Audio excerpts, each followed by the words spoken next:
brought to you by Tenderly. If you don't know if you're just joining, let's just do a quick check. If you're joining us for the first time, leave a 1 on the chat box. If you're joining us, if you're joining a free masterclass, okay, we good to have you here. Just leave a 1 if you're joining us for the first time.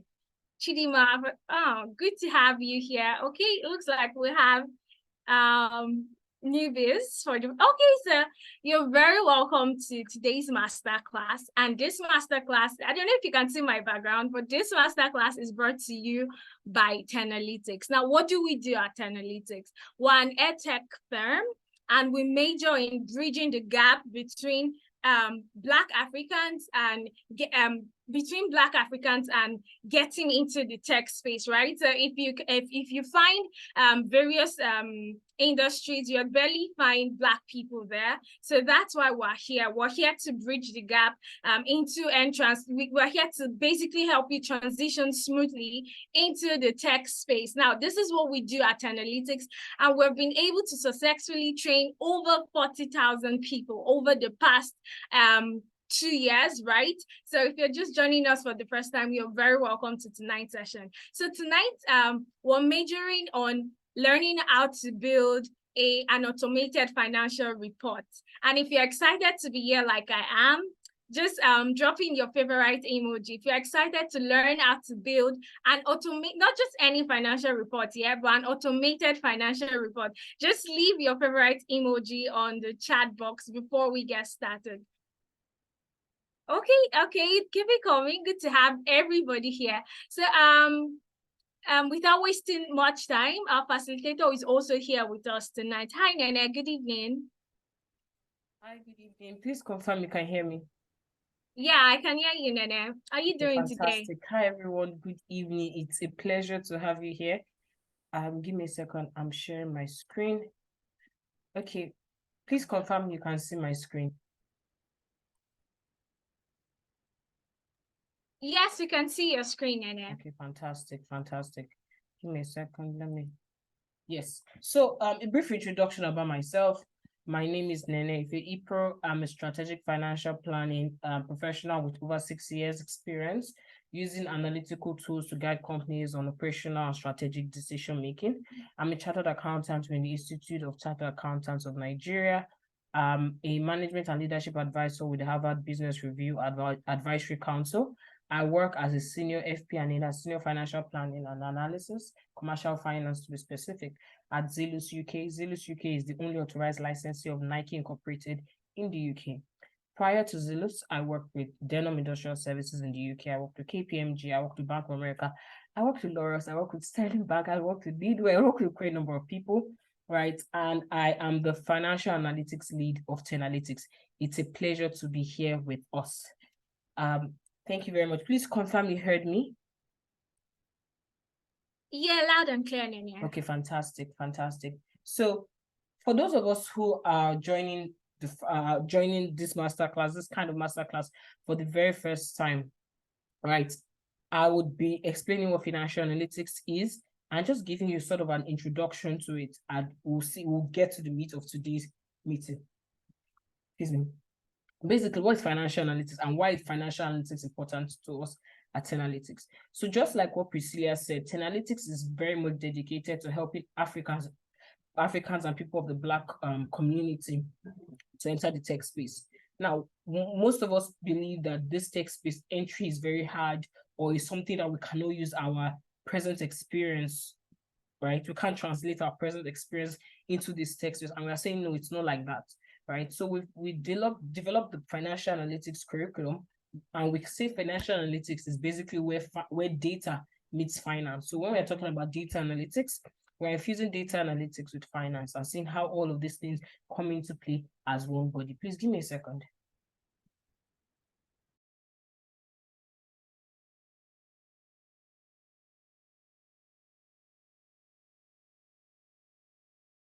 Apologies. Okay. Yes. Are we good? So basically, financial analytics, we are looking at how best to help you understand the financial position of a company, right? Analyze financial statements to provide strategic insights. I think one core thing that I want people to know that when it comes to analytics, your work as an analytics professional, whether you're a core data analyst, you're a financial analytics professional, you're a HR analytics, wherever you find yourself, data scientist, your work is very strategic, right? Because your work is really used in decision making. So normally for other data analysts or people, other analytic professional data and data scientists, right, they're just looking at maybe trying to understand some maybe patterns and all, right? So organizations want to understand what's the trend, right? Where should we be heading to in the next 3-5 years? What should we be doing? So you're using your analytical tools, the techniques that you have learned, right, to help you analyze this data that exists every single day. Data is being accumulated. Right now, as we are talking, Zoom is accumulating data on us. As I'm talking, Google, my phone is recording me, whether I like it or not. In fact, sometimes I wonder whether Google sees my thoughts, because you think something, you open your Instagram, you open Twitter, you open something, you open just your the Google News. Yes, for those of us who use Samsung or Android, I don't know, it's just on all Android or Samsung. If you slide by, you see Google News and things that you're thinking about. You're planning to travel somewhere, you just see that they're giving you news about that place, right? So data has been accumulated everywhere. So the ability to sift through this data and identify trends, identify insights that will help organizations in making their decisions makes us very, very strategic. Now, coming to financial analytics, as a finance professional, all these decisions that I said, helps us to make decisions. Sorry, you said there's a noise in the background. Is that it? Please confirm. Priscilla, please confirm. Is there a noise in my background? I can't really pick a noise from your background. Okay, okay, no, okay. I just want to, because I saw a comment saying that there's noise in my background. Okay, thank you very much.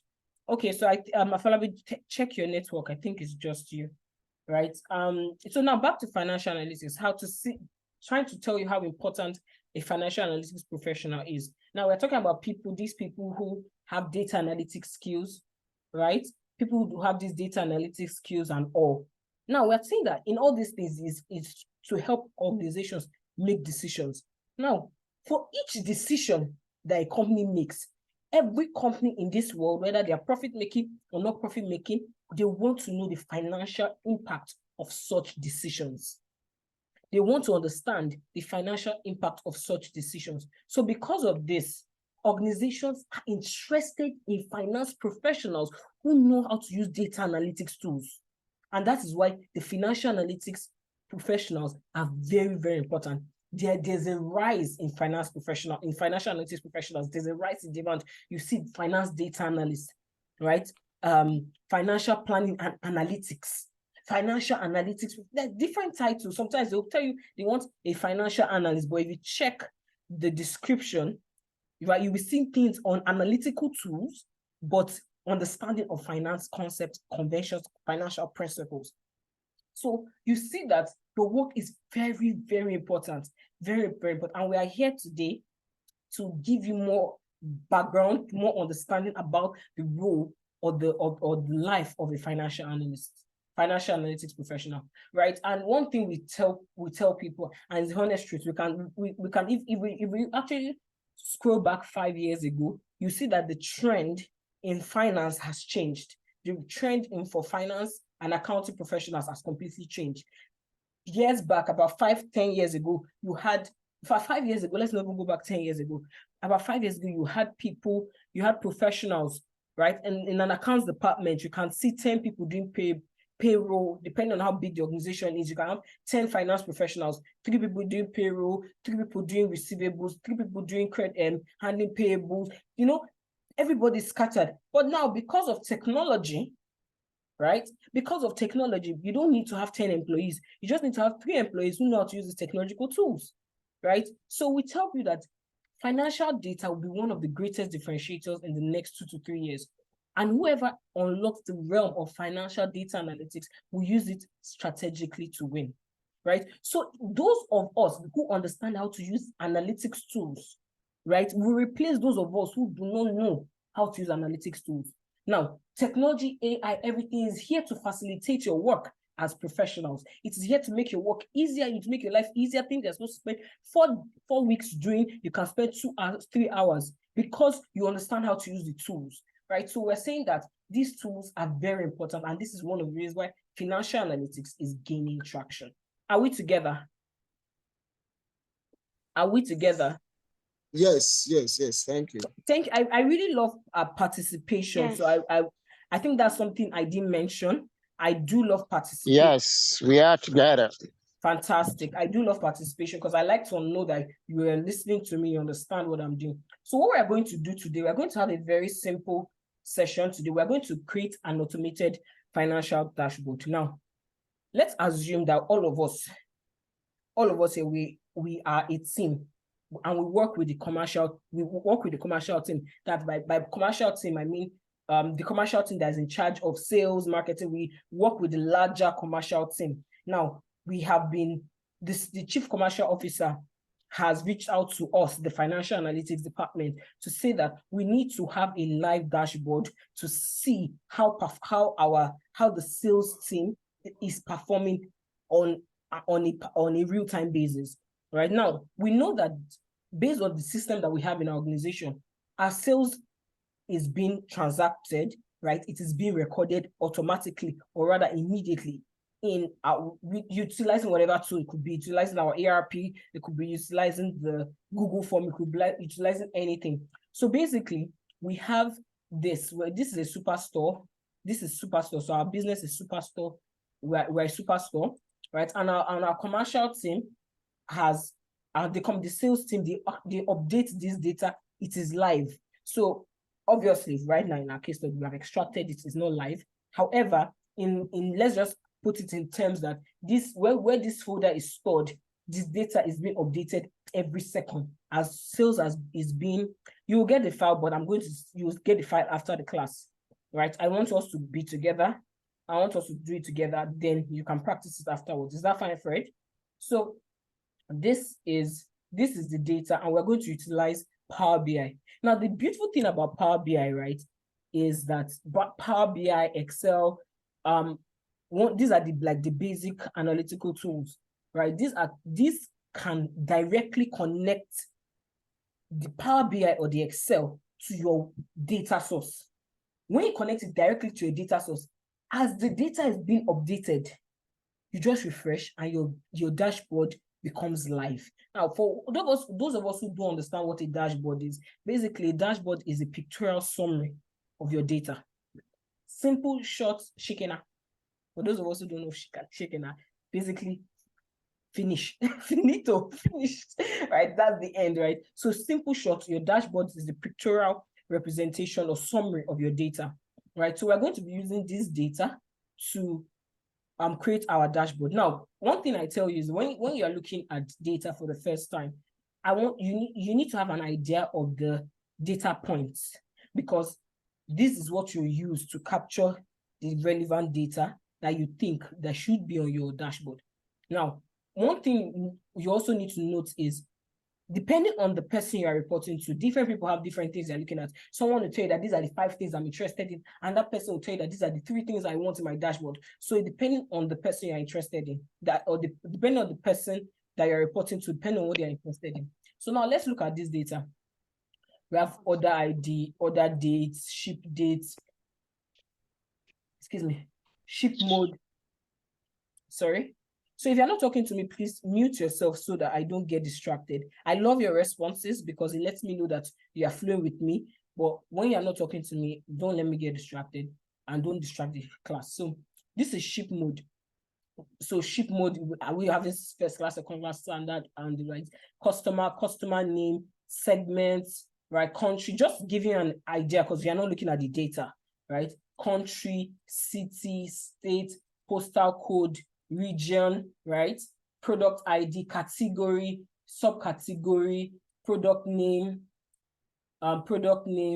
quantity, the sales price, the cost, profit, total sales, total cost, total profit. That is what we have. Now, based on the way we have done it, these are automatically calculated based on the data that is based on the way we have created this file. right? It is automatically calculated. So basically, these are the sort of the input points. When you click on each of them, the price is already in the system, and just once they submit it, it comes and fills in here. So we are not doing, right now, we are not doing any extra work. We're just literally linking our Power BI to this data. Do we understand this? Yes. Fantastic, fantastic. Now, Yes. I want Yes, to yes. for category, we have 3 categories. Meanwhile, for subcategory, we have multiple. So that means under each category, we have more different subcategories. Just for us to have an idea. For region, we have north, we have central, east, west, south, right? Yes, yes. Yeah. For segments, we have basically 3 segments: consumer, corporate, and home office, right? Like I said, I like us to have an idea of the data that we're looking at. And for ship mode, we have first class, same day, second class, and standard. Right? For those of us, especially those of us who are not in, I don't know how it is posting stuff in Nigeria, right? But I've posted stuff I'm currently in the UK. I've sent stuff to the post office in the UK, and you know that when you go to ask you, how do you want to send it? Do you want to do standard? Do you want to do fast track? Do you want to do super fast track? Do you want to do next day? There are different categories. So basically, that's what's there. So now I have opened an empty Power BI desktop stuff. So you can download it. You can literally just go Google Power BI desktop, Power BI, download Power BI on Google, literally Google it, and you can download it online. I think you can create an empty account with your I think especially for those of us who have Microsoft, there's a way around it, but you can just check it out. I think we might have a video on that. But basically, I don't want us to get distracted with installing, not installing, and all of that. So I want us to listen and get on with and understand what we are here to do. Otherwise, we'll be distracted and we'll not be able to get anything achieved today. Is that fine, please? Is that fine? Yes. Yes. Yes, yes. Yes. That's okay. That's okay. I love the Yes. recipe. So now let's look at this. Yes. This is the Power BI interface. I'm not going to go into the details, but I'm going to talk about just the few things you're going to need. So like I said, Power BI is basically a visualization tool. So if you want to create a visualization easier than Excel, let me illustrate this. Power BI is easier than Excel. It makes work easy. When we do the exact same thing on Excel, it take you sort of a bit of time and might not be as sweet looking. There's some charts that are in Power BI that are not in Excel, right? So, but one thing both Power BI and Excel have together, that both analytical tools have, basically one function, let me put it like that both is Power Query. So Power Query is a tool that both Excel and Power BI have that helps you to perform the ETL function. Now, ETL is extract, transform, and load. Now, this means that with Power BI or Excel, you can identify data from whatever source, from another Excel, from an SQL server, from a PDF, from a Word document, from an online website, from a website, from anywhere. That's the honest truth, right? So if you see get data, it asks you what are the things. So you say Excel, workbook, Power BI data set, different things, web, or you can play with this after the masterclass. So what we're going to do today is because this is downloaded in an Excel workbook. Now note, for me to load this on my Power BI, I need to close this Excel. That's one thing I've noticed. So that's basically all the times I've used Power BI, I have to close the Excel if you want to refresh it, but I have to open it just to show you. So I'm going to close this now. Are we good? Do we understand the data? Yes, yes. Fantastic. I'm closing it now. So I'm going to so when you get the data, you can download wherever you've saved it. So when I click on Excel, it's going to take me here. So I already have the data here. So yours might be download, yours might be anything. And you click on it. So remember, you're utilizing the ETL function. Extract, transform, and load. Transform and load. Exactly. So what we want to do now is to extract it. I don't think for this we don't need to transform anything because it's sort of in a stable state. But in a different situation, I think in our last masterclass, we actually got stuff from the web. We actually got financial statements from the web, and we extracted it from the web, transformed it, and loaded it into our Power BI. But this, we're not going to transform. We don't need to do anything. We're just going to load. So I'm going to click on this. This is our data. You can see the headers and everything. You can see that's exactly what we have here. And I'm going to click load. So it's going to take a second. Sorry, did that load? Okay, yes, it's loading. So it's going to take a second to load. So it's normal. Yeah, especially when it's for the first time, whether you're using Power BI or you're using Excel, you're literally telling this thing to go to this data source and extract it. So it will take a while to load. It's fine. Now, build visualizations, build visuals with your data. You can see Power BI is saying we have gotten your data. Do you understand? We have gotten your data. Or before it was get data, bring in data. Now it's build visuals with your data. So now it's saying build visuals with your data. Now look at your data here. Can we see this? If you click on this arrow, you will see the columns in alphabetical order. Right? Now, yeah, so this data is largely clean. That's what I explained earlier, that this data, it's largely clean. There's not much work to do. We're just going ahead to visualize it. There's not much work to do. However, in some situations, you might have to do some work on your data, but we're not going to do that because this is just a short class. We're not going to do that, but we're going to talk about how you can do all of this later on. Is that fine? All right. Also, yes. Please, there's an attendance form. Now, you're going to get the recording of today's session. Please stay to the end. We are going to get a recording. You're going to get my Power BI file. You're going to get the Excel sheets so you can practice on your own. But you won't get all of this if you don't fill the attendance form. So it's very important for you to fill the attendance form. Priscilla, our able Priscilla, has been dropping it in the chat room. So please ensure you fill it. It is quite important. So you don't say you didn't get the recordings, right? So this is the data. Now, to make our work easier, and I'm going to show you why we are doing all of this, right? To make our work easier, we're going to perform some minor calculations, right? We're going to perform some minor calculations on Power BI. Very simple. Now, why are we performing these calculations? Because I right now have an idea of the end goal. I have an idea. So what I note is that we need to identify total quantity, total cost, total profit, total sales, all of these things that we have here.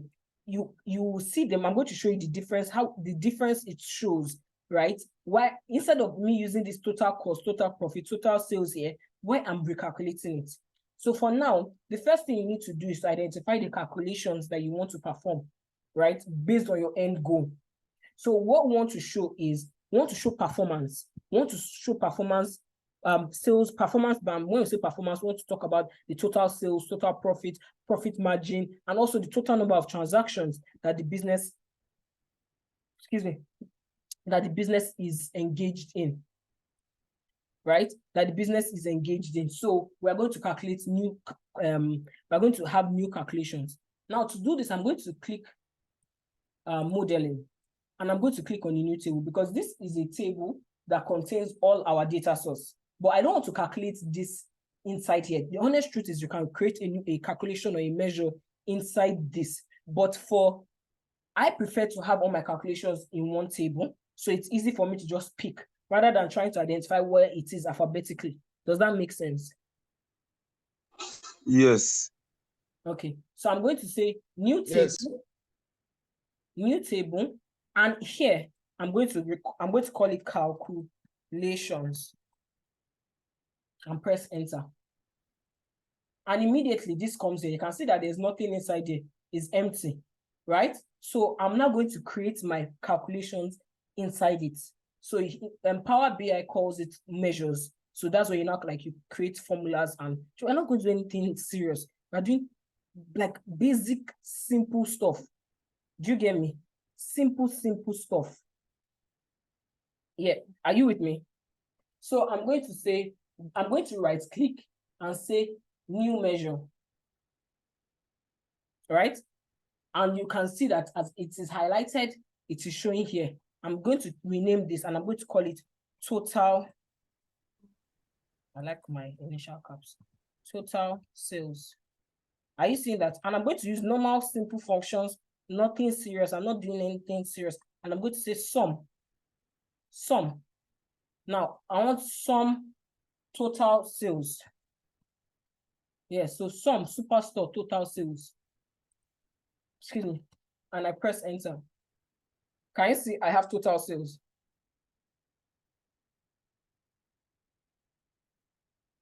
Yes, okay, so thank you very much, Winnie. The August cohort, we start our programs at the beginning of the month, right? So basically, August cohort has started. So if you're selecting, it's either September or October. So the next cohort starts first Saturday in September. So the earliest you can indicate interest in is September. I hope that makes sense, Winnie. Okay, so that's total sales. Now I'm going to right click again. I'm going to do about 4 or 5 calculations. So new measure. Very quickly, I'm going to speed up since you understand what I'm doing now. Yes.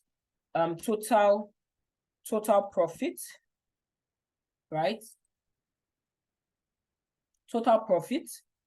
And that is what sum profit. Yes, so sum total profit. I press enter. That's I want initial capsule. Total profit. Are we together? So that's total profit. Then another one, we're going to say new measure. So this new measure, we're going to count total transactions because we want to know what's the total number of transactions we have done so far. So basically, what we have done so far, we said initially that we want to report on the performance of our sales team, right? And what is the performance? What are the numbers that we actually have? Because we are finance people, we're talking about numbers. The numbers based on the data. We discussed the data for about 5 minutes. What's the numbers that we have there? We have sales, total sales, we have total cost, we have total profit, right? So how do we, those are the numbers that we're going to calculate and we're going to report on based on the other alphanumeric data that we have. Are you with me? Are you with me? Fantastic. We've said that we are reporting on performance. And so we're basically saying, Power BI, take these particular numbers and represent them like this. We are renaming them. So like I said, we have total sales here, but when I click on it, you're going to see, it's going to say sum of total sales. We don't want to be sending a report to our director and it is showing sum of total sales. What is sum of total sales? Total sales is total sales, right? However, Power BI doesn't know that. So you have to create that measure and say total sales. And that's what we have done. So what we have done here is exactly the same answer for here. However, when we click on this, it's going to show total sales, while here what is going to show sum of total sales. You can see this auto sum sign. So it's going to show sum of total sales. Do we understand this? Yes. Yes. No. Yes. No. Okay, what don't you understand, Akim? How you get when you are doing the submission, I don't understand how you are doing the Were you submission. around from the beginning? Were you around from the beginning? Actually, I just joined in a few minutes. That's why. So just give me a second. Let me finish what I'm doing. I'm going to show you the data again. I'm going to show you Okay. People that don't understand are people that joined in a bit late because we have already discussed the data. Okay. You understand? We have discussed the data and we're working on what we have discussed. So I need to do this first because I can't really when it's open. Okay. Thank you. You're welcome. Okay, so moving on, we have done total sales, we have done total profit. Now we have a new measure here. I want to call this total transactions. My caps lock is on. Total transactions. Basically, we want to know how many sales transactions have we had in this period that we are in this date, our data.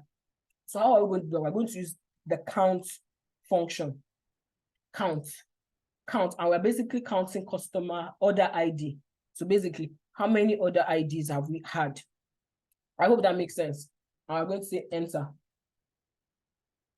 Does that make sense? You can just give me a thumbs up or type yes. Yes, yes. Okay, fantastic. So now the last calculation we're going to do is new measure. We're going to create our profit margin. Do you get that? We want to know profit margin. And basically our profit margin is sum of total profit, sum of our total profit, close brackets, divided by sum of our total sales. Does this make sense? Does this make sense? Yes, it makes sense. So sum of our total profit divided by sum of total sales. Yeah. Can you just explain a little bit about that? On profit margin. So profit margin is profit divided by sales, because margin is whatever you're looking at divided by sales, over sales. So if you say there's when you're looking at performance, right? Lawa, you're saying you can hear only my voice. You can't see my screen. I'm going to show the data again. I'm going to show the data exactly. Again. The video is I'm just seeing your cursor somewhere. Yeah, so we had discussed it. We had discussed it at the beginning. And I'm going to show the data again. But basically, profit margin is profit divided by sales, because margin is sales, while markup is costs. Does that make sense? Does that make sense? Yes. Yes, you're Okay, right. thank you very much. So I'm going to press enter and put this in percentage, because profit margin has to be in percentage, right? Fantastic. So that is done. So you can see our total transaction, total sales, total profit, everything there. And this is percentage. Okay, yes, percentage is now up. So now for our data, see our data here. Superstore. So this is our data. We have loaded it into our system. For those of us asking for data, can we see it?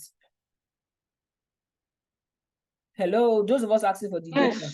So basically, I'm going to come again for those of us who joined late. We are working with the commercial team. Our chief commercial officer, the chief commercial officer of Superstore. Let me load the data for you and show you the data again. This is the data. We are working for Superstore.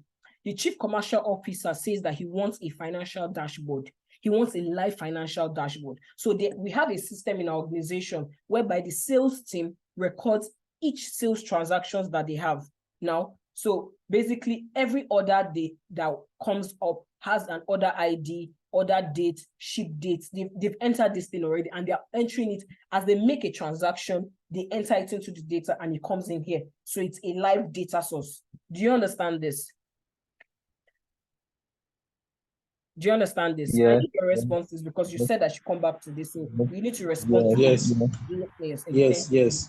So the ship mode, customer name, segment, country, state, City, region, company. category, exactly. And it also shows the quantity, the total sales, the selling price, the cost price, the profit per transaction, the total sales, total cost, and total profit. So we are saying that, you know, one thing about these tools is that you need to instruct them what to do.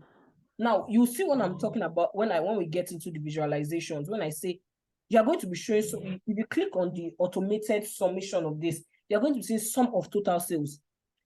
We are finance people, right? Or we are interested in finance somehow. You're not going to send a document to your director that has sum of total sales. They're going to look at you like, what is that? Why are you showing me sum of total sales? Why don't you just tell me total sales? What's the difference between why it's like tautology? Are you with me? Hello, are you with me?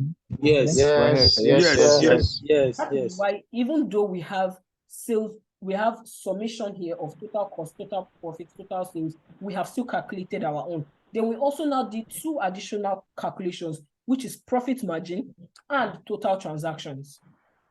Can we see that? Yes. Are we good to go? So like I said, when you want to load data, your data can't be open for Power BI, so you have to close it, save it, do whatever you want to do, close it. You won't be able to refresh. It's going to If I may ask, hello. Yes, hi. Hello. Yes, Please, okay. What you're saying in essence is with this data that we have, we are going to use the analytical tool called Power BI to analyze it, right? Yes. Okay, thank you. Yeah. So I have a quick question too. Sorry if you don't mind. Okay. When you load the data in Power BI, this submission, does it automatically come with it? Because I'm just Which one? This the right submission that you have, submission of total cost So below. when you load it, right? When Yeah. you load it immediately. So if at the beginning this was impute data or get your Yes, get it was data. get data. Yes. So the moment it loads, it took like about 5 seconds for it to load, right? Yes. The moment it loads, it will tell you build visuals your data. So Power BI is telling you your data is in this system, build visuals, and automatically this table here shows up, and you can see your table here. You understand? So we're just doing basic Power BI. We're not going into intricates of Power BI. Do you understand? So I want to believe that with this, we are all on the same page. You understand? I need us to be on the same page. Did you share the I'm going to share it at the end of the class. I want us to Yes. be together. Do you understand? At the end of the class, I've said this at the beginning. I'm going to say it again.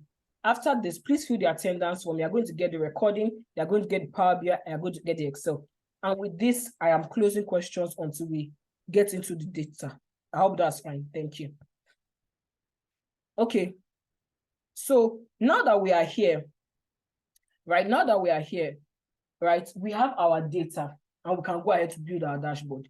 Now, when you want to build your dashboard, first thing you need to have an idea of is what exactly do you want to showcase? What exactly do you want to showcase? Right? What are the major things that you're looking at? Now that we have our sales, our profits, our margins, I identify that these are the measures that we'll be calculating in Power BI. Fortunately, our data has simple data, right? We want to show performance to our chief commercial officer. What would he like to see? He would like to see what are the regions that are providing the highest sales, right? What are the regions? What are the sales per region, right? Customers, what shipping mode are they focused on? Then what are the different, what is the sales per customer segment? Are you with me? Are you with me? Yes. Fantastic. Yes. We're just talking about based on the data. We're looking at, we can look at region, we can look at ship mode, we can talk about segments. We show the different customer segments. We said there are about 3 customer segments: consumer, corporate, head office. We looked at this at the beginning of the class when we started it, right? They also want to see, apart from sales, we also want to see profitability per segment. Then we also talk about category, that our business, this superstore has about 3 categories. We saw that and has about 26 or something, plenty subcategories. So we might not want to go into the details of subcategories, but I think it will be important for our chief commercial officer to have an idea of sales and profitability per category. Does that make sense? Yes. Yeah, fantastic. Yes. Then we can also do some extra things like give him list of customer names and know some extra things. Then we can have some what I call callouts. We'll have some callouts. We'll have the cards. I'll show you all the visualizations that we have a high level. So okay, this is the total sales. This is the total this is the total that. You know, actually with all this the calculations that we have made here. So now with this, we have an idea of the metrics that we're going to put in here. So we want to show our chief commercial officer performance, sales, because this is the marketing, the sales team. Also sales per region, shipping modes are preferable by our customers, the sales for each customer segment, for sales and profitability for each segment, category. We also want to look at the category. Basically, all the major data points that we have identified at the beginning in our data. So we are moving on. So what we are going to do is to create our dashboard, create our template, right? So to create our template. So for this, right now, our canvas background, we can leave it white, but I don't necessarily like white, right? Because I feel like white background sort of tailors the way you are going to, it can be a bit picky. I'd rather you use white or gray for your interactions and use like a different color for your background. I don't know, I just prefer that. So let's change our background. We can give it light purple. Sorry.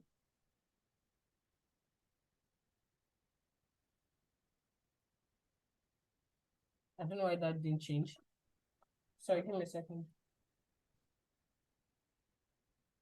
Okay, so I don't know what's going on, but basically what you can do is, I wanted to change this background color, but if you don't want to, if that's not coming up, you can literally just draw your box, take it to the end and draw it and drag it like this. This is our canvas. And I don't want this color. So I'm going to go to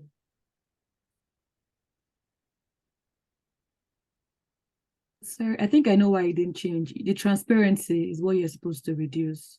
I was just wondering what's going on, but that's fine. So basically, I think we can actually even keep this color, but I don't want this blue. I want something a bit lighter. So maybe something like this, right? Then we can now like use a thicker purple on top of it, right? Is that fine? Is this color okay? You want me to use a different color? It's okay. fine. It's okay. It's Okay. okay. It's fine. Okay, fantastic. So this, then we're going to insert another shape. Like I said, so for me, when I'm creating my dashboard, I like to give like a skeletal view of my dashboard, just for me to have an idea of all the data points so that nothing is too big, nothing is too small, just having an idea of where everything is.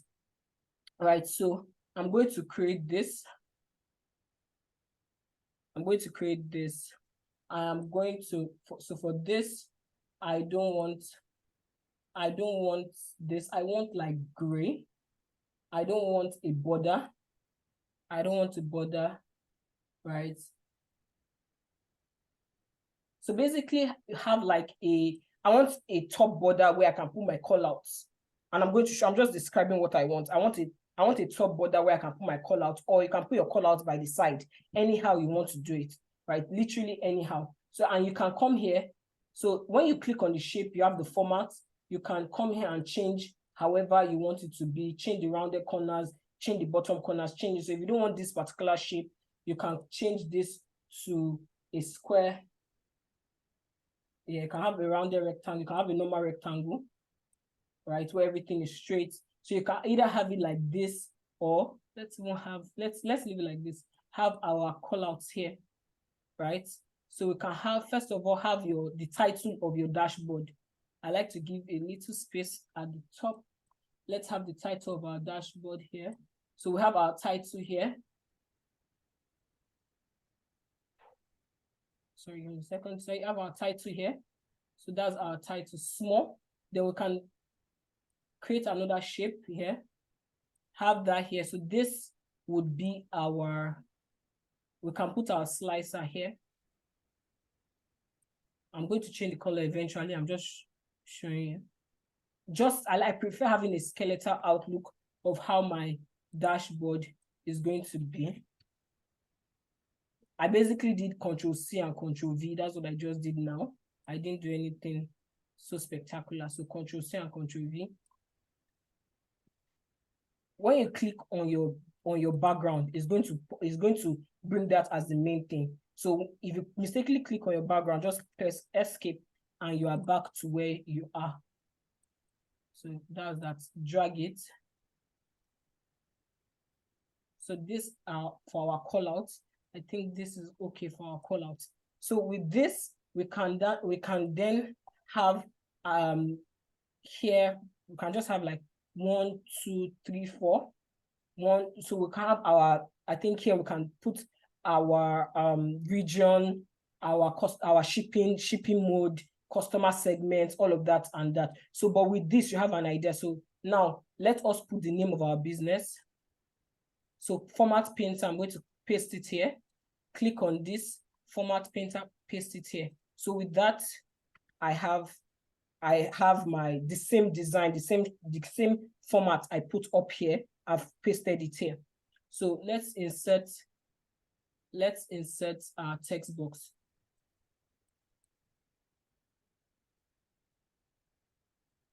Let's insert our text box.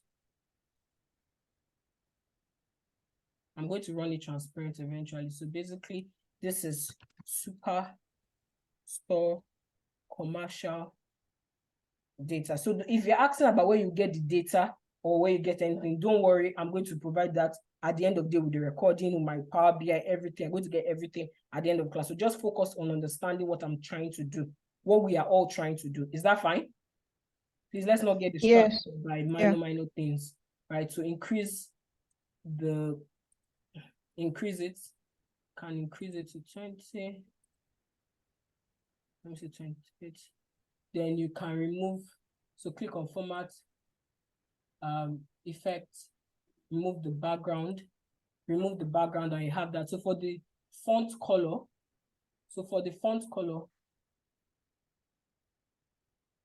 sorry, that's for that.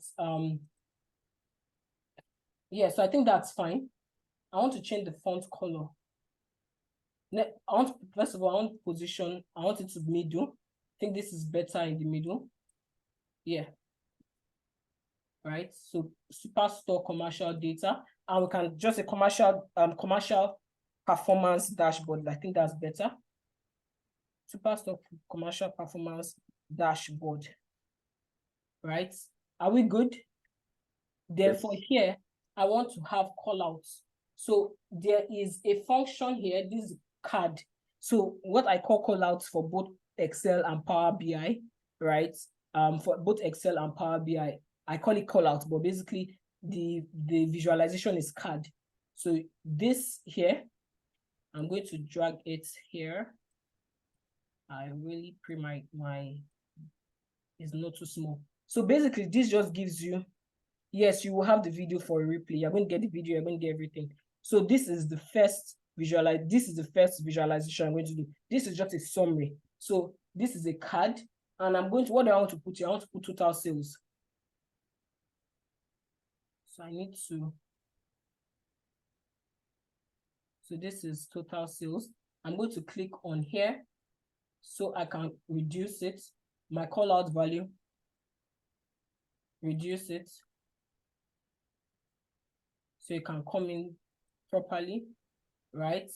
My color value, reduce it. What do I need to reduce it for that? Then that's my color value, make it bold, right? Then for general, the effect, I can change the background to be the same thing with it and give it a border if I want, or I can give it a shadow, right? I can give it a shadow. So the shadow, let me put the shadow.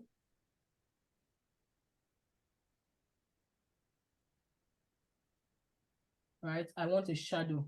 So shadow sort of gives it, so because I have the same background color, I can give it, by using the shadow, I'm going to reduce the title eventually. Just give me a second. So you can see that even if it's the same color with the shadow, it's sort of giving it a pop-out view. Can we see that? Yes. So remember, for you to edit anything, you must ensure that you're clicking on this thing. If you click on this, you'll be editing the wrong thing, and you can see I can't see it. So whenever you click on something else, you click escape and you come back and click on this. All right, so I'm going to go to the format your visual.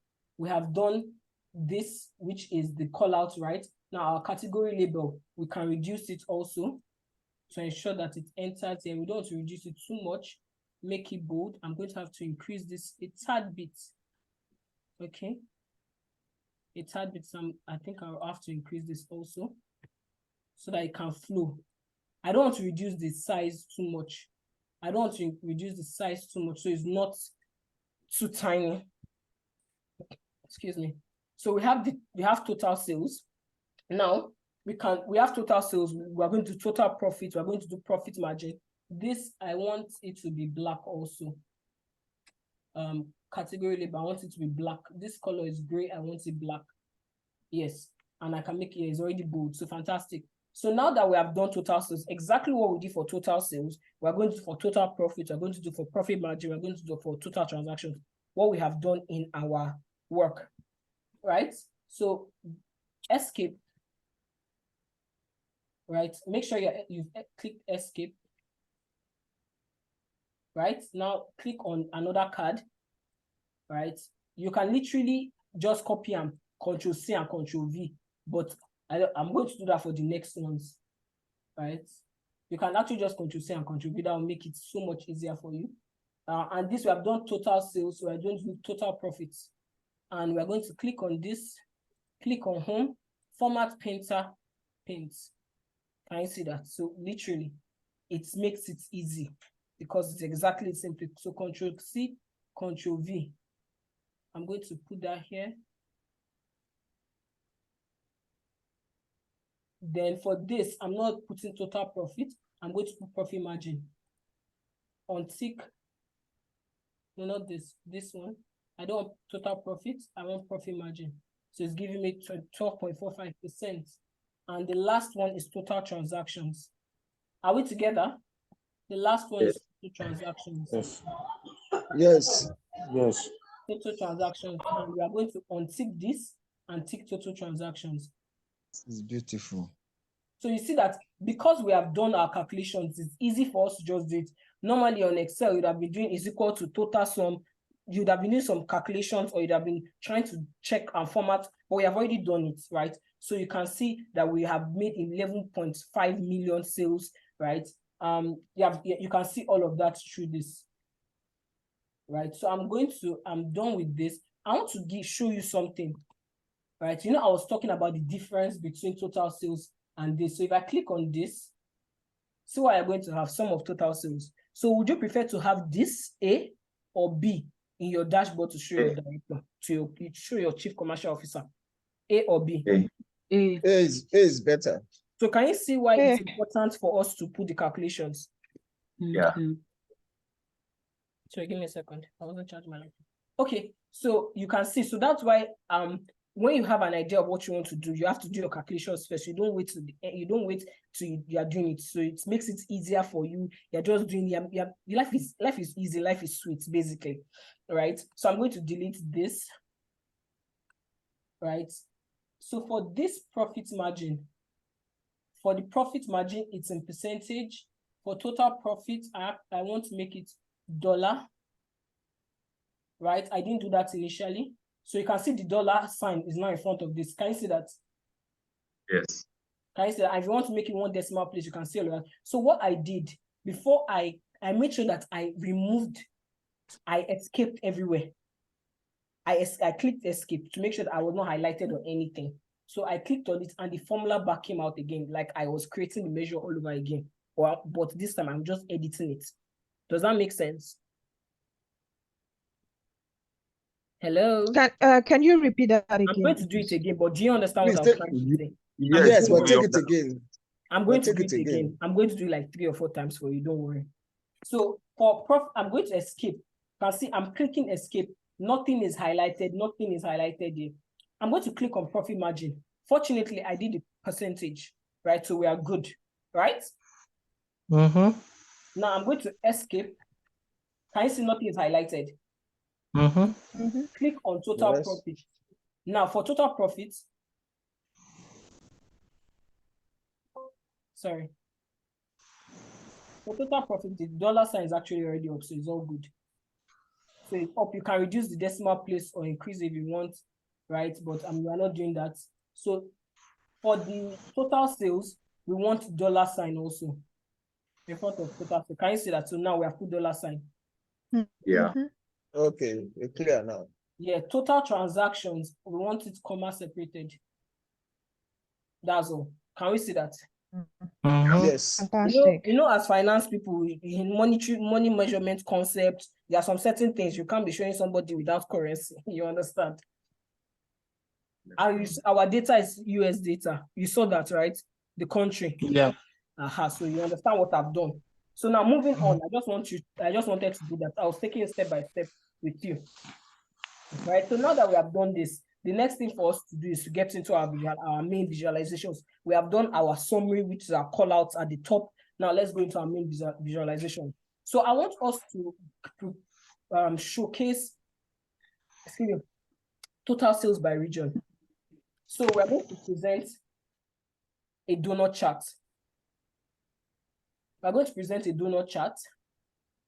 I don't want it too big. I think this is okay. So in our donut chart, right? In our donut chart, what do we want to put? we want to put, so I'm going to, what we want to put, we want to put our total sales and we want to put our region, right? Because we want to do sales per region, right? Yes. Are we Yes. together? We are Yes, together, yes. yes. Fantastic. So region, remember this is arranged alphabetically. Region, take it here. So you can see it has already split it into central, east, south, and west. So all you have to do is just take this total sales and put it here. And can you see that? Hello? Yeah. You do that again. Yeah. I should do that again. Control Mm. Control Yeah. Z, Control Z. So I click on donut chart. This came up. Once you click on donut chart, it's asking you where do you want your data. So this is empty. It says select or drag fields to populate this visual. Legend, values, details, all of that are here. You don't need all of that. Your values are your total sales, Okay.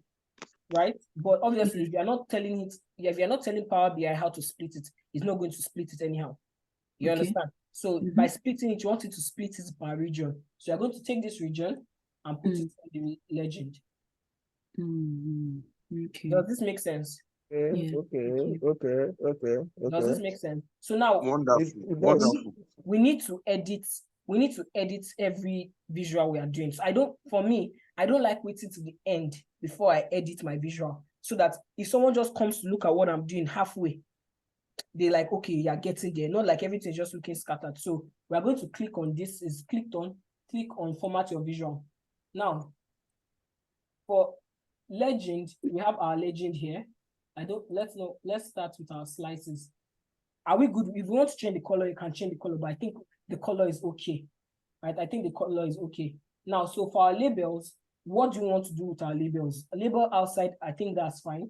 Now, what label contents do you want? For me, I actually want to remove these legends here. That's why I didn't touch anything here. I want to remove, but if I removed it here, you won't be able to see what's going on. So I'm going to leave it until we have removed it. So I'm going to say for this, right? I want the category and percentage of total. We're not necessarily interested in the value because we already have the value here. I want the percentage of total. We don't want to have too many things on your dash this. So can you see that? Yeah. So Yes. Please do that again, please. I just changed it from this to this. That's all I did.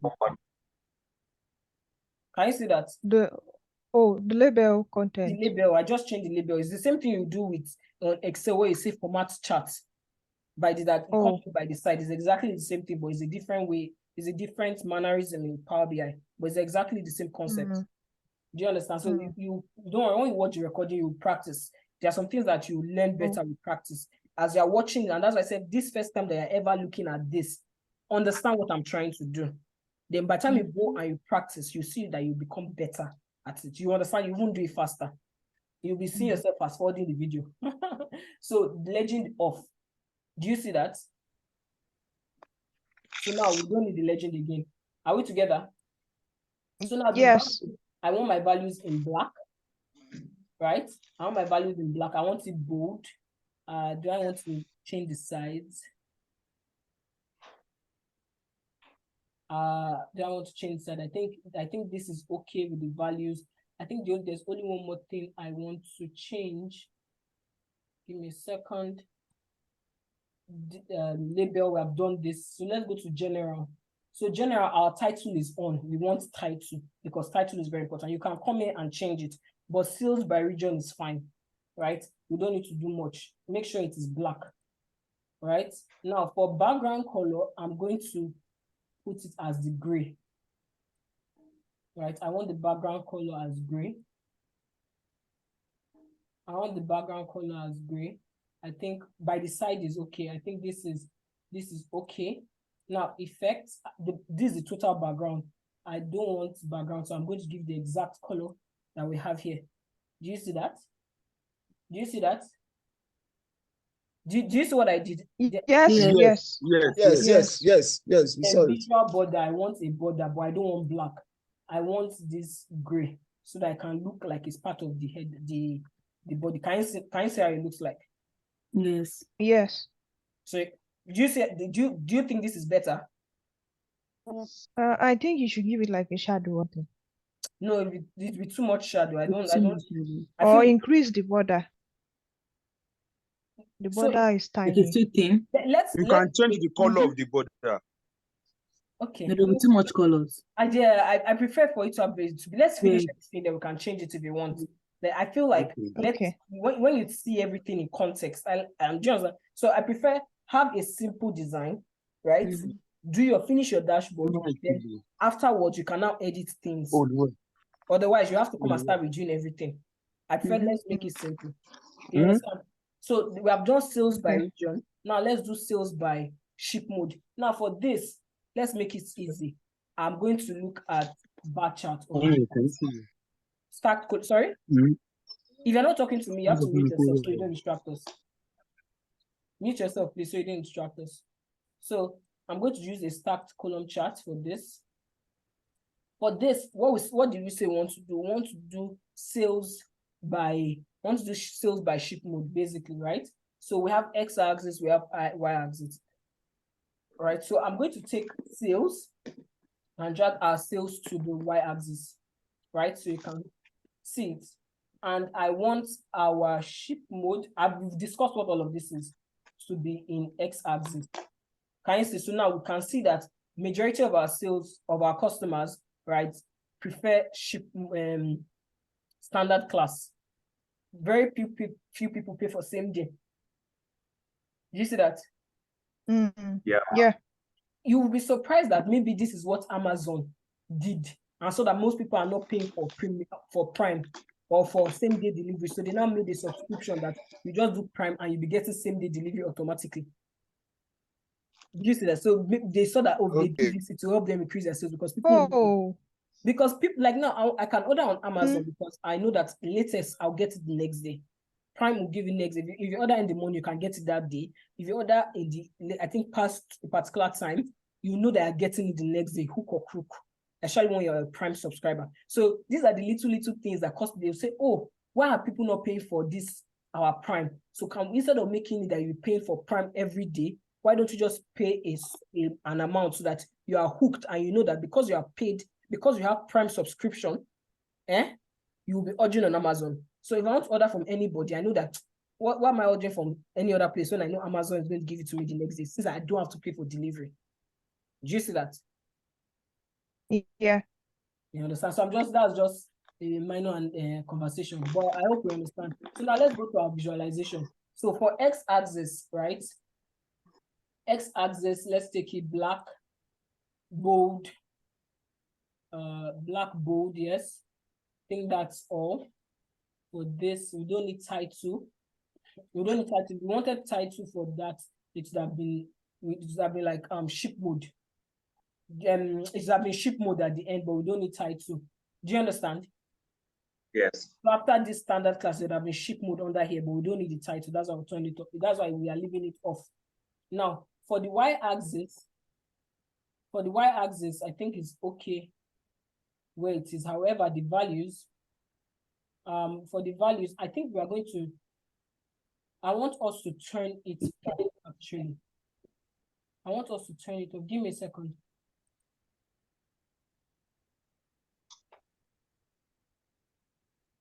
I actually want us to turn it off. Yeah, okay. So I'm going to turn it off eventually, but let me just show you in case you don't want to turn it off. So basically for the y-axis, change it to black. I told you we are maintaining the theme throughout. You understand? Maintain the same theme throughout. You don't want too many colors. You don't want too many things in there, right? Yeah, so black, bold. So you can see the title is on. The title is that's total sales. We don't need the title. You can move that there. The grid lines, please take grid lines off. That's grid lines is this. This also goes for your Excel bar chart. I hate grid lines. Grid lines on bar charts makes me feel like the person is very much a newbie to chart making. You don't need grid lines. That's where I look at it. I don't see it as neat. So I've turned it off. I can see that the chart looks neater without the grid lines, right? Can we see that? Yes. Okay, so this, the blue of this is too contrasty to this. So maybe we can change it to, should we do this? or let's check another color. Okay, no, I don't want this because it blends with this. Which other color? No purple. Which other color do I want to put? Red is okay. Yeah, I think this is okay. Right, so we have that. Then data labels on. I want data labels. So I'm going to remember I told you I'm going to remove this y-axis eventually. Can't remember I said it. But before I remove Yeah. it, I'd like to show you what I'm doing beside what I'm moving. Just like the same way the legends here. I first want to do quite on the top so you can understand what we are doing, how we substitute the other. So basically, go on to call. Sorry. Don't distract us. Sorry. I'm going to have to mute everybody. You can mute yourself to talk to me. Right? Yeah. So data labels on. We're doing data labels so you can see exactly what it is. This is not communicating anything to us. This is not communicating anything, right? So apply to all series, position, values, right? I want it bold. So I'm going to give it black, but I want this one to be white. And it's giving me everything. Sorry, give me black. Then display me this. You can actually just leave it as black then. But I wanted to do something about it. It's okay. So black, remove this because it's already filtering. You can see how flexible Power BI is. Because I clicked on standard class, it has filtered everything. It has given me total sales for standard class, that's 6.9 million. I'm seeing the profit, I'm seeing the total transaction, I'm seeing everything. Can you see how this? So it's literally, can you see how sweet Power BI is as a visualization tool? Yes, yeah. So you just click it to on select, right? So that's that. The values. Why is it not putting the standard class at the top of the bar? Why at the middle? The black is not so effective like that. What this? I mean the 6.9 inside the red. That's one. It should be on the Because of top. the size. It's not. Oh, These ones yeah. are on top of it. The size, if it can't go on top of it, so it's at the top inside. Do you understand? Okay. You understand? Oh. So background of values. We have done the values for the data labels. So now we're going to go back up and turn off this. So we have this. Can you see that? So you can Yes. see what no, you can't have the two of them. For me, I don't believe it's neat for you to have both the y-axis and the data label. Do you understand? So have one of the two, just like the same way we did this, that you can't have south, central, east, west, and still have it in the legend. It doesn't look neat. So that's why I first of all I showed you the normal, then showed you what I'm substituting with before removing the normal. Right, so now let's go to the other parts. Our title, this is fine. Make it bold. Give it the background color. This gray. Make sure it is black. Make sure it is black. General effects. Turn off the background. Give it a visual border. Excuse me, our visual border is gray. Right? Our visual border is gray. And we have that. Can you see that? Yes. Yes. Yeah. So you can see we are getting somewhere. I can actually use this a tad bit.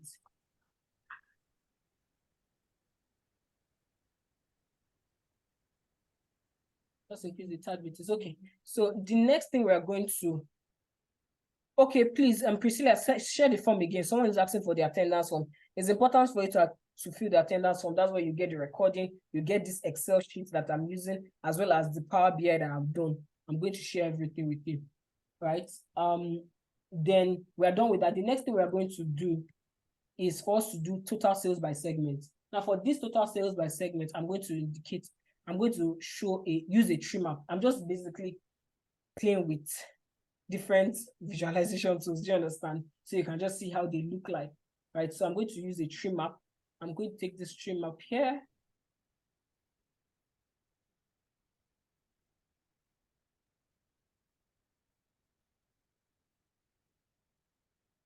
Let me take this tree map here. Okay, give me a second. I like it. Sorry. Okay, so the tree map. So for this, we are going to, our category is going to be our segment. Remember, I told the customer segment. So we call this customer segment. That's our category, right? And our value will be what we are sharing it. We want it to be shared based on our total sales. Do you see that? Can you see that? Yeah. Yes.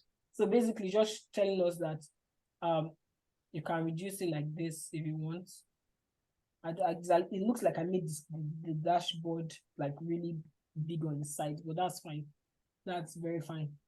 I think I like when it shows like this. So it makes you feel like, oh, customer is like half of it, and corporate and home office are inside customer. Like, so customer is the major part. So well, if you do it like this might not really show that. Do you see that? Mm-hmm. So don't mind me. I just like I can be a bit. So you just want you want to communicate exactly what you need to ensure that your dashboard is communicating exactly what you intended to communicate. Do you understand?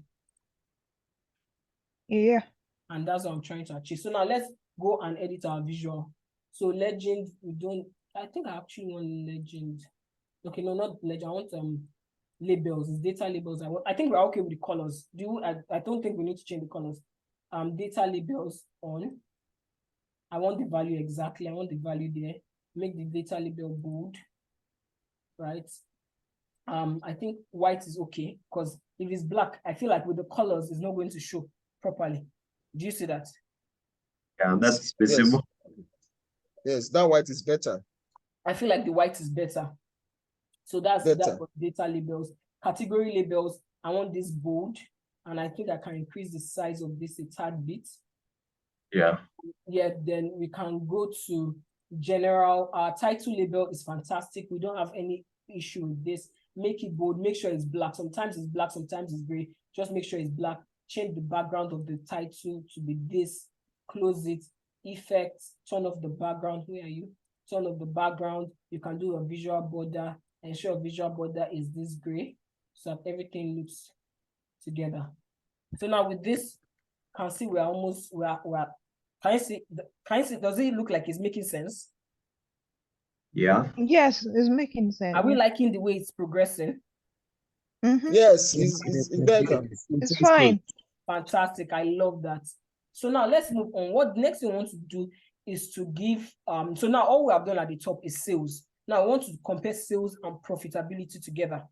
Do you understand? So far we have been comparing, we have just been looking at sales. So I want to look at sales and profitability together. And for this, we are going to utilize a cluster bar chart, a cluster column chart, sorry. So I'm going to take it here. I'm going to make it here. Normally I like alignment, so I like alignment, yeah.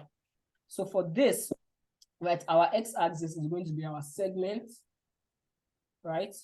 Our x is going to be our segment. Then our y-axis, we are going to have two things in our y-axis. We are going to have profit and we're going to have sales. So we're going to take profit here and we're going to take sales here. Do you see that? So, but I want sales first before profit. So I'm going to drag this down here. So sales comes before profit. Can we see that? How do you do that? I just dragged this.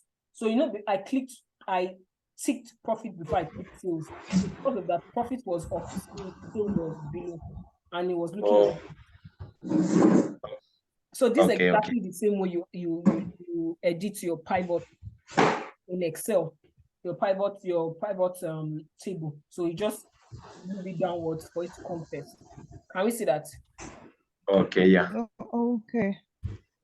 Can we see that? Okay, so fantastic. We have what we want. So let us go ahead and edit it.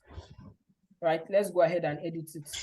So I'm going to go to our display. I remember as you do each chart, just edit it. So that imagine if you are working on this and your director, your chief commercial officer comes to say, oh, how is it going?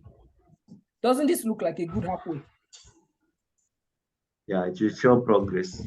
It shows like you are progressing, not like you're dabbling. Yes. So imagine if you did not do any formatting from the beginning. You'd be like, okay, I think we are getting there, but we're not there. We're still lingering around.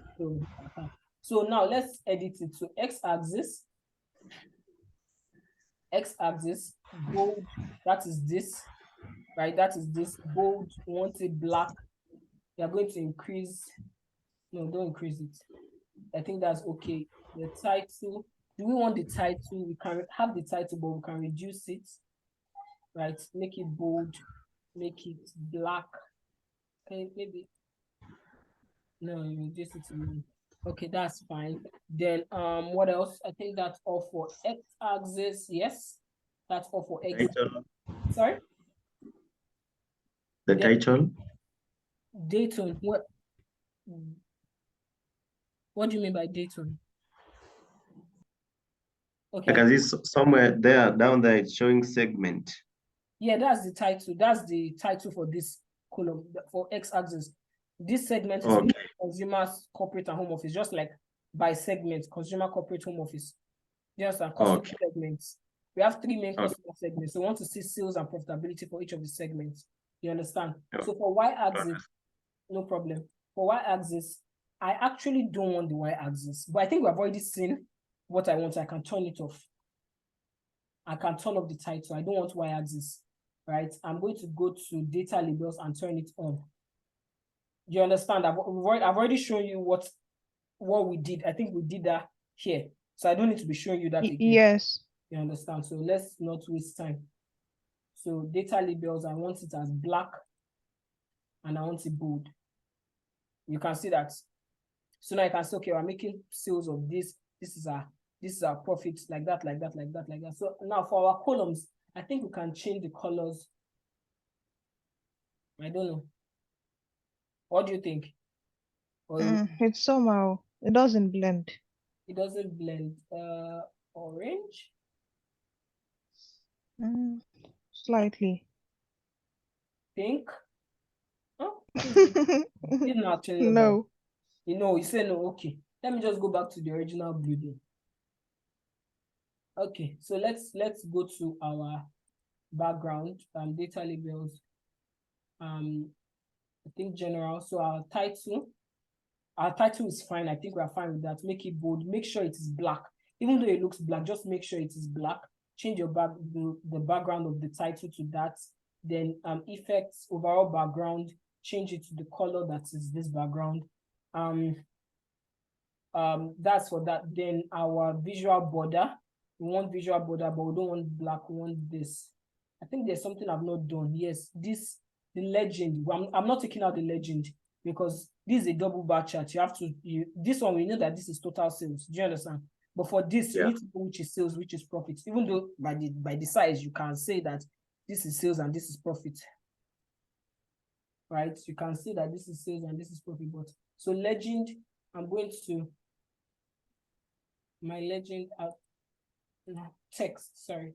Text, I want it black. And I want it bold. And I can reduce it. Yeah. Is this fine? Maybe you can enlarge it. Legend. Yes, and the border as well. The border. The border is too tiny.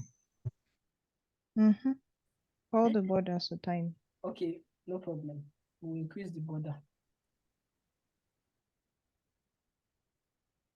Am I clicking here? So general effects. So our visual border. And that's for rounding. It's not giving me thicker than this, actually. It's not giving me thicker than this. But let me see if I give you the shadow. I don't like shadow for everything, but see how the shadow comes out. Would you like shadow? Look at it. For each of them. Okay. It doesn't look good. It doesn't like look, that. It doesn't look fine as far as I'm concerned. Just you can leave it to the tiny borders. Yeah, I think, but I've not been able to, I've actually never had to adjust the border size before, so I'm not sure. Unlike Excel, that it's easy to say, okay, increase the thickness of this. I'm not too sure about that for now. So let's just move on with that. Is that fine? Yeah, that's fine. Okay, fantastic. So now you can see we have looked at sales. Now we are going into sales and profitability. We have looked at it per segment. Now I think it's okay if we look at it per category, because this now, like we're saying, we're saying, okay, these are the customers. We have corporate customers, we have consumer customers, and we have home office customers. These are the sales, these are profitability. However, our business, when we looked at our data, we saw that we have 3 different categories, right? So for the categories, we're going to look at, which one do I want to use? I want to use area charts here. Oh, sorry, Control. Okay, so I didn't escape this, so it changed it. So Control Z, escape, make sure you're not highlighting anything. Escape, then introduce this. So this, I'm going to put this here, like this, something like this, right? So for this, our x-axis is our category. We said we want to look at sales and profitability per category. So our x-axis is category, right? And we said we're looking at sales first and profitability. Can you see that? So you have total sales and you have total profits. Can we see that? Yes. Okay, so now let's edit our visuals. So for our x-axis, make it bold, make it black, right? Actually, we can actually remove the segments because I don't think there's any point in having this segment here. Sorry, it looks like, because I don't want to. I'm clicking here. Let's remove the segments. Title off. Yeah, I think someone said we should remove because I don't think there'll be space here. I like to maintain the same momentum across both. So now back here. So for this, we're not putting title. This black, that's okay. We're not going to put y-axis because we'll have the values on top. Do you understand? Do you understand? Yes. And I'm going to remove the title. Who doesn't understand? Let me explain. Don't say because everybody's saying yes. Okay.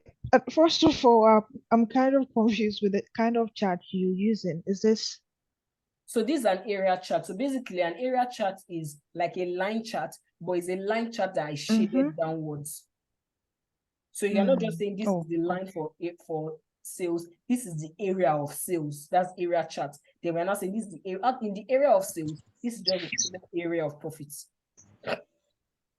Okay. Can you kind of enlarge it a little bit for more clarification? Okay. It's just a straight line. I don't understand. Yes, that is a line. So literally, the line is like this. You understand? For the categories. Let me put the values so you can see how the values are close to each other. Do you understand? Okay. When you see the values are close to each other, you understand why it's looking like a straight line. Do you understand? Yes. Yes, so that's then legend. I think the legend is okay. We can make it text, make it black. Because just like this, we need to show that. You need to show which is sales and which is profit. Right. So that title is, I think that's okay. Grid lines. Are there grid lines here? Please, we can't use grid lines. So data labels on.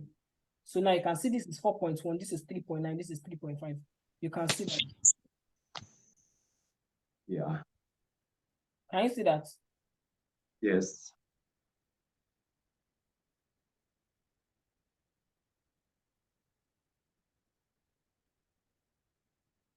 I'm trying to save space at the bottom.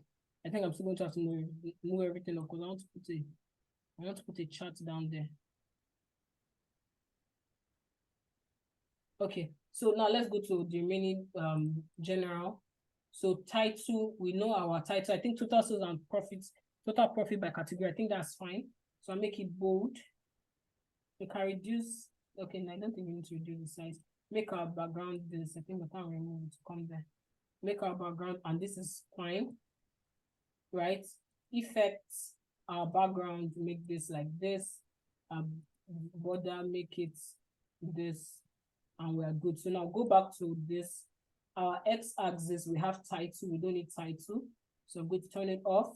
Then our data labels, we didn't adjust the text, so we need this to be black, and we need it to be bold. Are we good?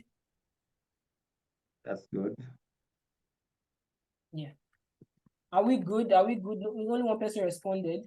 Yes, we're good. Okay. We are good. We are good. I need to see thumbs up. I think there's only 5 people that are responding to me in our class. We're over 70. So can I see thumbs up? Can I see yes? Can I see something that we are following? I know that so most of us, this is our first time seeing it, and I understand. But that's the reason why you're here.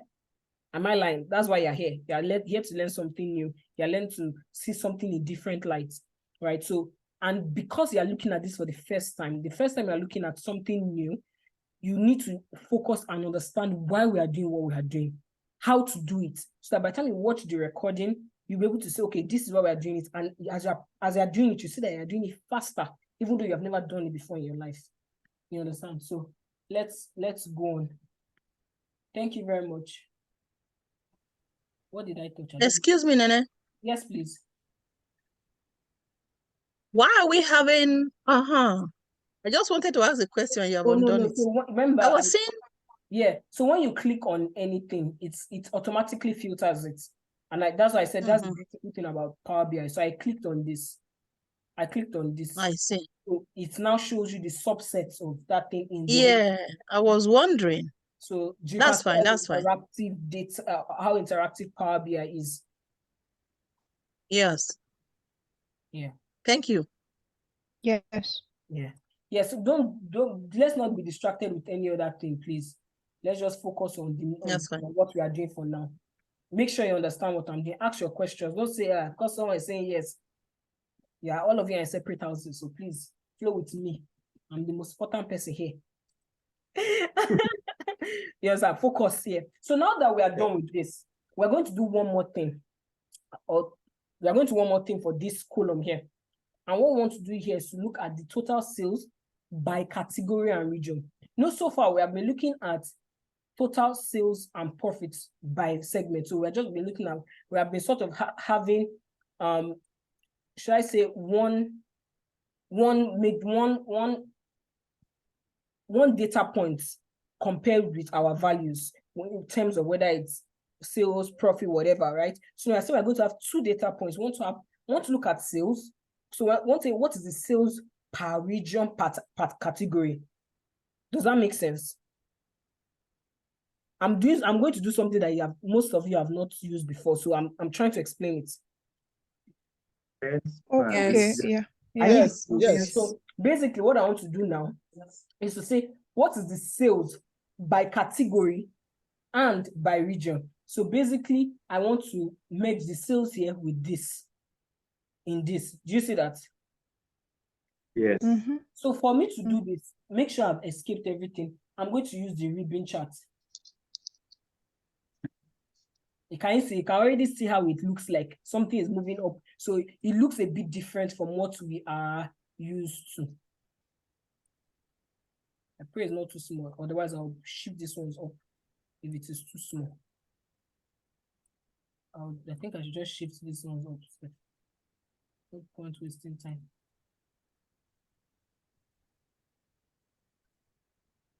So just let me adjust it so that, because I feel like that one will be too small.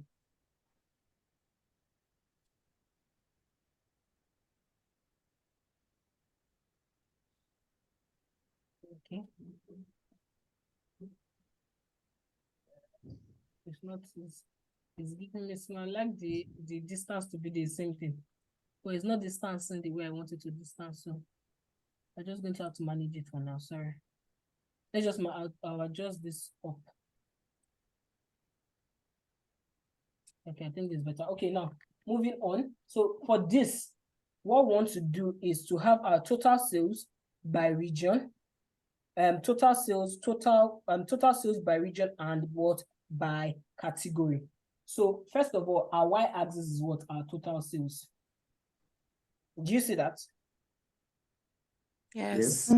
Our y-axis is our total sales. We can take category or region to be our x-axis, but because category is the first, let's just pick category. So now you have what? Category. So it's showing you sales by category, right? Now, and we are going to now take region and take it as the legend. So now you can see that for the technology category, we have more sales in East. Right? Can you see that? Yeah. If I actually almost the same, it's equal. It looks okay. No, it's not equal. It's different. So this is more. The sale in the East is 1.259 and this is 1.217. Can you see that? So we can see, because of the way because of the diagram, we can see the sales per category per region. So you can say which area, which region is this category moving in? Yeah. Do you understand? Yeah. So you can see what region each category is moving the most in. So now we can see that in the West, we have furniture and office supplies. Both are their maximum, their highest sales is in the West. But overall, you can see that the East and the West have the major sales in the markets for our business. Yeah. Central and South, we have very small sales across all our categories. Yeah. Mhm. Do you see that? So Yeah. now let's edit it. So you see why this chart is different, is nice. Do you see that? Yeah. Yeah. Yeah. So it's not something you are used to, but you get the concept. So x-axis, you know the drill. Black, bold. I don't need. Okay, actually you can. You can already see you can already see that. Legend, text, black, bold, right? For this, we don't necessarily need data labels because it would be too clumsy if we put data labels there. Do you understand? Do you get? If you want data Yeah. labels, you can put data labels, but I feel like it'd be too clumsy. You can see the last two. There's nothing there. You now have to be adjusting, and we don't have much space. So I would say we can take it out. We're already using Power BI where you can hover your mouse and you can see it. Do you see that? Okay. Okay. Mm-hmm. So now let's just finish up our editing. Title, make it bold. Just make sure it's black. Because it might look like black, but it is this or this. Then background color, make it this. That's fine. Then effects, remove the background. Visual border on, make sure it is that gray. Can we see that? Yes. Are we together? Can we see that? We are Yeah. together. We can see that we are together. Yeah.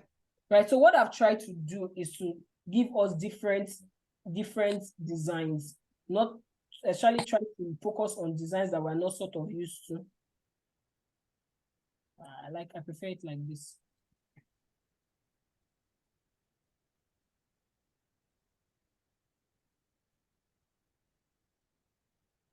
I told you I'd like the trim up like this to show size.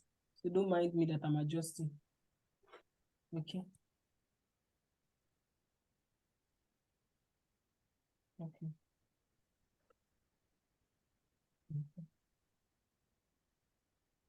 Okay, now we are done with that. So the last thing we are going to do is we want to introduce a matrix. Now, while we're introducing a matrix, basically we're saying that let's assume that what we want to do here is to show our transaction, our customers. So we want to say, okay, maybe we have in this one, our customers are retail customers. So maybe we want to see who are the major customers, who are customers that we need to segment out, or we should give them special patronage. So this might not necessarily be useful in something like this, but corporate, when we have corporate customers, we want to say, okay, what are the corporate customers? Corporate will have most likely a smaller number. It doesn't have to be this one. I think it will be quite a lot, right? We have smaller number. I can say, okay, what are the corporate customers that are giving us better, that are giving us a large number of transactions or giving us a large number of sales or profitability or whatnot. Do you understand? Do you get me? Yes. Yes. Okay, fantastic. Yes. So fantastic. So now we have this, our row. We are going to have customer name here. Do you understand? So these are our customer name. Then values. We don't necessarily need to have columns, right? We don't need to have columns. We just need, what we want to do is total transactions. So you're saying total transactions for each of the people, right? As well as the total sales. So you can just scroll to the right to see that. So for this,